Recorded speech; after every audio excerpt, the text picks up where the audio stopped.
Liminal Industries is a mod pack you guys highly requested, and it's one I didn't expect to like. Welcome back to Modpack Reviews. I'm Cosmo, and we're going to cut this video into sections, going over the core concept, gameplay loop, and then talk about what the pack excels at versus where it could improve. Let's get into it, starting with the mod pack's core concept. This pack takes place in the backrooms, which I'm sure everyone watching is quite familiar with. If you're not, the backrooms are an urban legend that originally came from a post on 4chan that described it as, quote, a large maze of empty yellow rooms, unquote. That's per the wiki. The pack gets its namesake from the concept of liminal spaces, which are places that are usually very busy or packed with people, but for some reason are empty and are very eerie or unnerving as a result. We're not going to get into the intricacies of it. There are a ton of people who already have, and our focus today is on the mod pack. You're thrown into this map of endless yellow rooms, and your goal in the pack is to escape. How? Well, this pack has a detailed quest book that serves as instructions that take you through multiple tech trees and mods. You start off with the resources around you, such as cut carpet, strips of wallpaper, and evil teleporting chairs, and get all the way to something crazy like this reality controller. Now, let's talk more about how it actually plays. Regarding the gameplay, I have a couple little tips. If you want to run shaders but are struggling with frame rate, Create Better FPS is a mod I use personally. I also added entity calling for my playthrough because my chicken farm was cutting my FPS in half. I wound up doing my playthrough with keep inventory and I wanted to enable instant respawn, but I forgot to until I finished my playthrough, and at this point I don't know if there's a point, but that's entirely up to you. The initial gameplay of this pack is very different from other mod packs and is a lot of fun in my opinion. Early game, your focus is on exploring and figuring out how to survive in an environment that isn't exactly friendly, but isn't outright hostile either. Instead of punching a tree, you get abandoned furniture that can sometimes run from you, as I mentioned, but don't worry about it, you can find ones that don't, and then you get to turn these into your first source of planks. Your quest book serves as your guide for surviving this place in a lot of ways. It's also very easy to get completely turned around, so chalk or some kind of block as an indicator of which way is home is a really good idea. Now, most things that you can find by exploring are freely available to you, with maybe some minor radiation poisoning, but you'll eventually notice some areas that are particularly dark. And not only that, there's Skull. You can't break it. When you walk on it, you're blinded and slowed, and the mobs?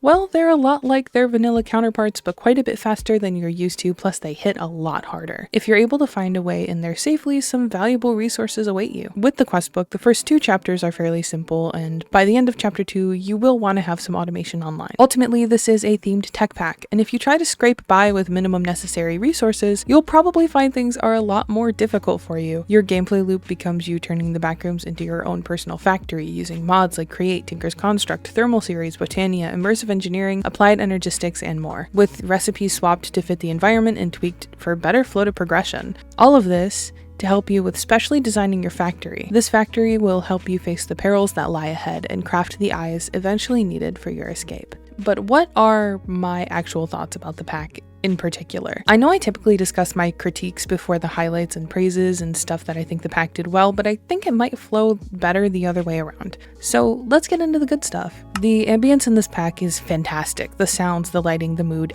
everything. Funny story, one of the ambient songs is actually from Outer Wilds, which I had just started playing about the same time I started with this pack, all the way back in December of 2025. If you've played the game or the pack, then you know that song. So when I heard the song in Outer Wilds, I was confused because it was so familiar. Then I heard it again the next time I booted Liminal, and that's when I connected the dots. The train ambience and just everything to do with the aesthetics are peak.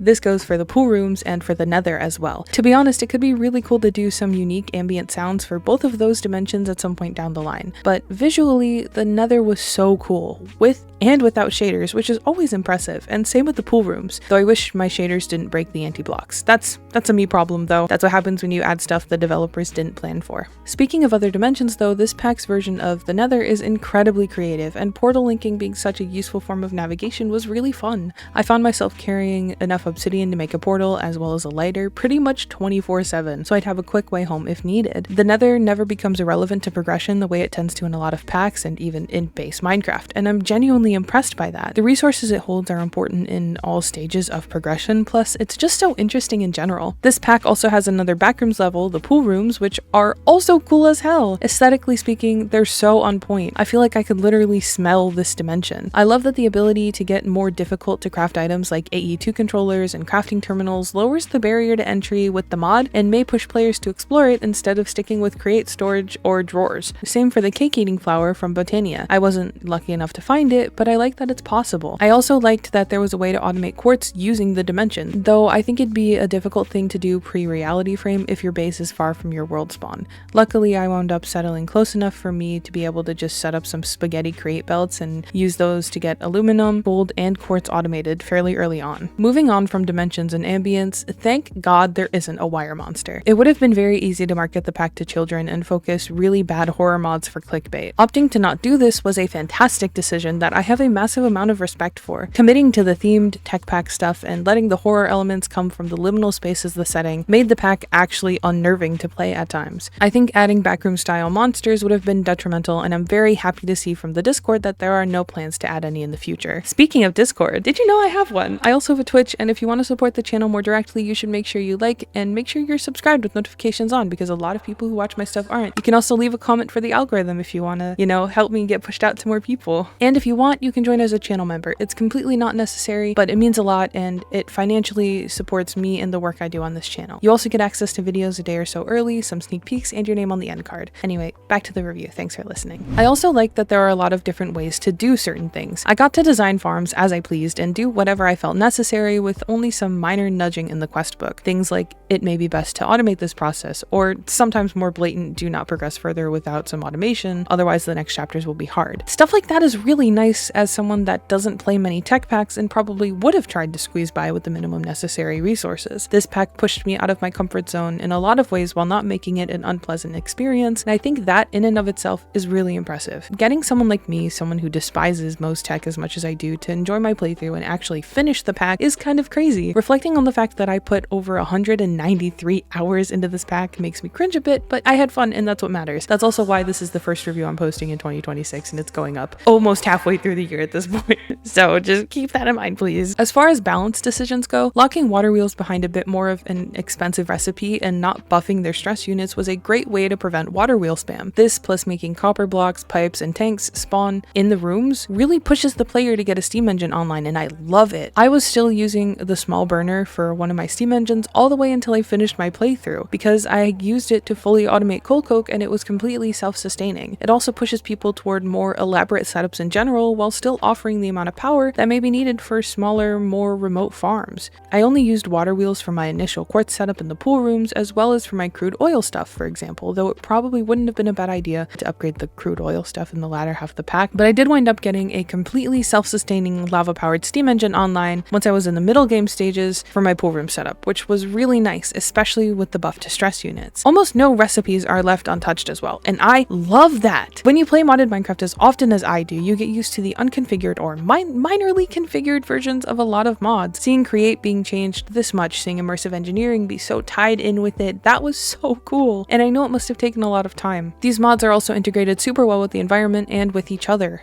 To make progress in one mod, you need the others. The scaling for what mods you get access to and when flows amazingly, and as a result, the mods for the most part progress together, except Botania, but we're getting into the critique section and we'll cover that soon. Now, let's get into some areas I think the pack could improve in. We'll start with small things first and scale up as we go, and I also want to say I love this pack and I do recommend it a lot for you to at least give a shot, but as I've said before, I truly believe that to be able to improve yourself in your projects, you need to be able to see the flaws and things that you like. Therefore, let's continue. Firstly, Skulk tendrils do not have an assigned destruction tool. This is aggravating as hell to me. It makes them take a very long time to break, and it doesn't make sense that they don't have a tool since Skulk vines still do. Also, not being able to compact coal coke with a press feels a little bit silly. I don't know if that was intentional or not, but I think it should be compactable. I also don't know how fixable this is, but the AE2 guide had some broken recipe stuff, which I'm guessing was due to recipe changes. But that being fixed can add a layer of polish that a pack just kind of needs sometimes. Another thing is the light blocks. They're used to light up areas of the back rooms since the rooms are so large and would be pitch black without them, which makes them a great tool and a very good solution. But if possible, I'd like to see the devs make it so they're overridden by plants growing and deployers placing things, or at least include a disclaimer about them and their behavior in the quest book. It took me quite a while to figure out why some bamboo just wouldn't grow and why my deployers couldn't place on certain spots. I wound up calling my friend Niyagi, the creator of Compression, which is also a tech mod pack that I think is pretty unique, to see if she could spot what was wrong with one of my create machines, and after she couldn't figure it out, I tried placing a block there manually, saw the light level go down, and connected the dots. It also hindered me later on, as one was blocking my elven portal from Botania from activating, and they're also just really annoying to remove removed for the reality frame. I would have also liked some more clear communication about how the ender chests in this pack work. There's a mod being used for them that makes them an accessible inventory like a normal ender chest, but also independent from each other. And given that this pack is focused on tech and automation, I knew that that had to be true, but there isn't much detail on how. And the answer is actually super simple. You can dye the bands on the chest, but as someone that had never seen the mod before I did this playthrough, I was a bit lost. I think that some better communication about certain processes would be good for the later questlines in general, but we will get into that shortly. Magma cubes can only be spawned from a bucket of magma being placed specifically by the player. Deployers and dispensers do not work, and sometimes the player places liquid magma anyway, which can kill your frogs. That's especially bad because you need the frogs so they can eat the cubes and drop frog lights, and they are not cheap to summon. I initially thought it wasn't possible to automate magma cubes as a result of this. Even after combing the Discord, I couldn't find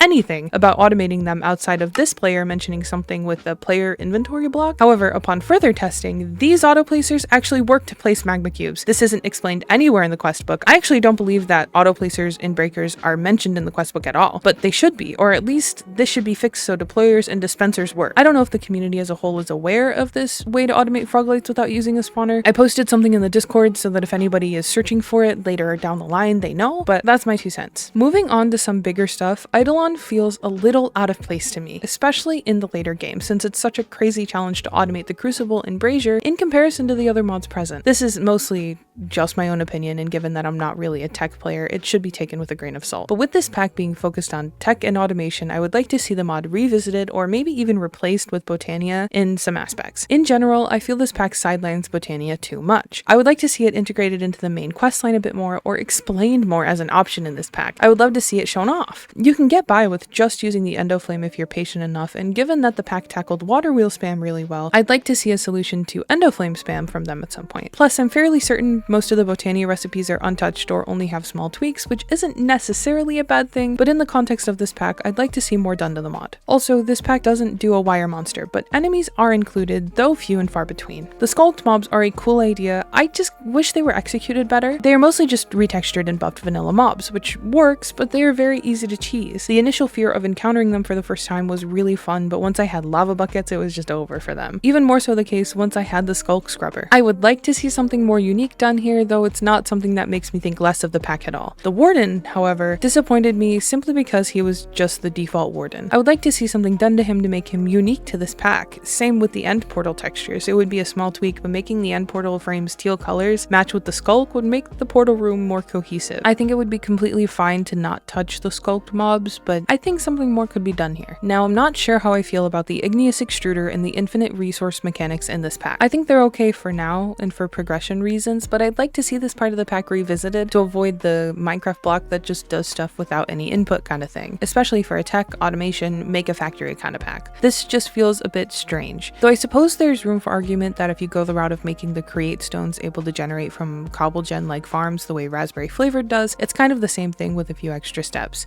I think I'd honestly kind of prefer it that way though. I do also feel that there is room for argument that this is the backrooms and the wallpaper regrows, and to that, I say fair. That's a fair point. And the last thing I want to cover as far as criticism and just my thoughts with this video, we have Chapter 5. Chapter 5 was a bit of a letdown for me. It went back to more conventional magic box tech mods, which I don't enjoy. This pack taught me that I really don't like Ender IO and Mechanism. Like seriously, all of these machines look identical and you could easily adapt some of their functionalities and cut like half the tables from the mod, which isn't something I'd advocate for typically, but in contrast to the rest of the pack, these machines are only used for a select few recipes with some exceptions. I like that they can be used to upgrade and get rid of some older setups, like not having to deal with the mixer from immersive engineering past a certain point. That's about where the praise for their inclusion ends for me. On top of this, most of the quests at this point in the pack don't have descriptions, guides, or tips or anything like that, so I really struggled here as someone that's unfamiliar with every mod in play. This chapter just doesn't flow near as well as the rest of the quest book does in my opinion. If you broke it up a bit or maybe split it into 2 separate chapters with more detail, I think it could work a bit better. It felt like I was just messing around and in GUI after GUI and making a million tables that were reskins of each other. Some even had the same outside textures, dude. I believe chapter 5 is unfinished because of these things, so I'm a lot more willing to give leeway, but I suffered through it. With that being said, it's time to get my final thoughts, opinions, ideas, as well as a general rating I'd give the pack. As for my final thoughts, keep in mind that these are just ideas and suggestions I came up with. I am not a dev on the pack, I don't have their exact vision for it, and do not post these suggestions in their Discord as I'm sure they get enough input as is. That all being said, here we go. I would love to see more backrooms levels adapted into this pack. As I said earlier, I don't like the infinite resource mechanics, and I think adding other levels to use for resources and unique materials could help with that. Plus, the pool rooms in the Nether are already so well done that I'm incredibly excited to see what else this pack can cook up, though I know that will take time, so we have to let the devs cook. Other than that, I'd love to see some more guides for players that are unfamiliar with the mod list. As I said, I was lost when it came to Ender.io and Mechanism, and Google became my best friend, which is more of a personal gripe, but I find it really snaps me out of a pack. One of the only things that kept me super into AE2 was the in-game guide that the mod comes with, same with Create and Immersive. I'd also like the quest book in the later chapters to have at least something written, which kind of goes hand in hand with what I was just saying. Earlier, I also mentioned that I felt they could easily cut the amount of tables used from Mechanism in half, and I'd go further to say that if I were on the dev team, I would do that. Or I would go a step further and combine tables, though I understand it's quite a task, and like I said, I'm not a tech player, so maybe something's happening here that I just don't get. So all of that being said, overall, what would I rate this pack, and do I recommend it? And if so, who would I say it's best for? Well, I'd say this pack gets a pretty solid 8 score, which for me is very high. I'd recommend it for a group that enjoy themed tech, players that like problem solving, etc. It could be good for a small group of friends that have different playstyles, as there's a lot of stuff to do outside of the main progression. Lots to build with and explore, for example. I wouldn't recommend it in its current state to people who are brand new to modded Minecraft, but someone who has played a few packs could find this one interesting, especially if you've taken a liking to Create. I would play this pack again. In fact, I think I will probably keep going in my main world on occasion and maybe upgrade some of the farms that I made. This is the first pack I've ever played that made me enjoy tech and automation, which is saying a lot. Thank you all for watching, and I hope you decide to give this one a shot. Big thank you to everyone who is on screen right now. Your support means a hell of a lot to me, and YouTube thinks you'll like this video that's on screen, so maybe give it a shot. Hopefully I'll see you next week if I can keep up on my upload schedule. Bye! Nom, I nom, told nom. you should make everything in compression edible. It would make it a lot easier to market. True. What? Why did you do that? Oh, there's a chair.